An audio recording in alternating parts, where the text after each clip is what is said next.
We are back. You are chatting with John P. Today, I would like to talk about how the Rolex factories are going to be closing down, as well as a lot of the other factories for watches in Switzerland. Yes, I know talking about Rolex is kind of like beating a dead horse, but I have been receiving a lot of questions and things in the comments of other videos asking me to do so, and I think it is breaking news. I want to cover what's going on, as well as how I believe that it will impact, if at all, the Swiss watch or luxury watch industry in the coming months into the coming year. But please do not forget the thumbs up, like, and subscribe. I really do appreciate it. And here, through all of this quarantine that's going on, I am here making content so that we can talk in the comments section and actually have something to do while we're trying to do our best in terms of health concerns. So please do not forget to thumbs up, like, and subscribe, and comments things you want to see in the future. So, the news. Oh, by the way, H. Moser, white gold, Mayu on the wrist for the coming of days. So here we have it. Rolex has announced that their factories are going to be closed for a period of 10 days. Now, some of the other brands have announced similar, but I don't think that in terms of Rolex, it matters a whole lot in terms of where we're going to see pricing in the short term on new watches, with the exception of some pullback that I think is to be blamed because of what's going on in the market. So I've made another video about Rolex prices crashing, and no one believed me. This was recent, maybe about a week ago. No, people did not want to believe me. I was getting a lot of comments, oh John, that's not going to happen, you're absolutely crazy. Once again, go on eBay right now, go on the forums, people are dumping their Rolex. Now, I know there's going to be a guy that says, well, what about a Delray watch? Just so you know, us at Delray Watch, we are adhering to CDC guidelines, and we have sent our team home so that they can be safe and protect their families. So we are on a bit of a skeleton crew and working remotely, so we do not foresee any stainless steel subs in the near future, but you never know what could happen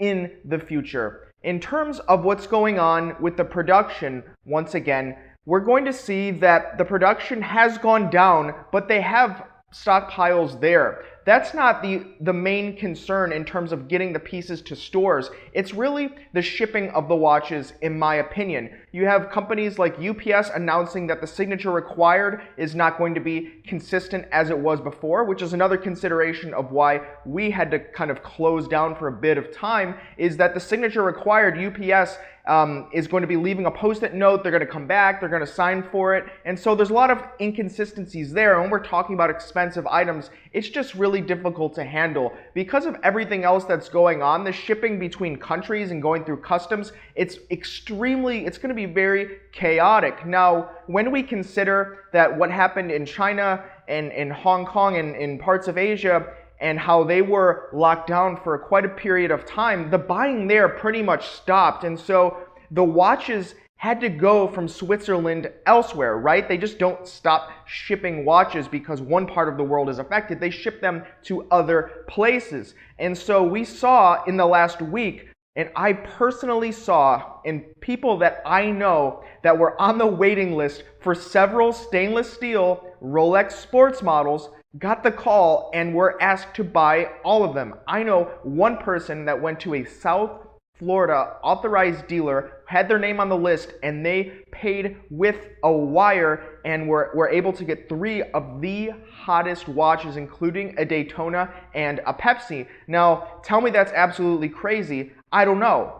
I think it is crazy for the times that we were living in. But when we consider this period of disruption we have here, I think that if you are a watch guy, you might be able to get some really great prices. Now, going into the future, obviously the supply chain is disrupted, and we're going to see some issues arising from that. Even if the factories in Switzerland allow their employees to come back and resume production of watches, the issue may come up where parts are just unavailable, or once again, they're not able to quickly ship items in and out of different countries. So I think that's going to be probably the main sticking point, right? Because if someone's feeling well enough to work, and you see already in parts of Asia, people are going back to work, and they have been, and things are kind of picking up a little bit.